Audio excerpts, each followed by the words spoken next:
नमस्कार शेतकरी मित्रांनो. तर आज आपला हा खोडवा ऊस मशीनच्या साहाय्याने कारखान्यास तुटून गेलेला आहे. आता मशीनच्या साहाय्याने ऊस तुटल्यावर प्रॉब्लेम एक येतो की पाचट जास्त असतं आणि प्लसमध्ये आपलं रान पूर्ण प्रेस झालेलं असल्यामुळं या ठिकाणी कुठलाच ऑप्शन चालत नाही पाचट कुजवण्यासाठी.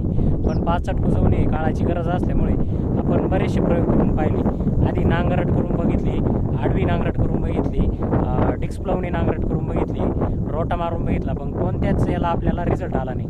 मग त्यावर आपण एक काय केलं, जुगाड केलं. जुगाड कसं केलं तर नांगराच्या साहाय्याने आपण फक्त सरीचा जो वरंबा आहे तेवढाच नांगरायचा, त्याची मातीची पलटी आपल्याला या खाली गलीत पडली पाहिजे अशा पद्धतीने आपण नियोजन केलेलं आहे आणि एकदम सुंदर अशी मशागत झालेली आहे.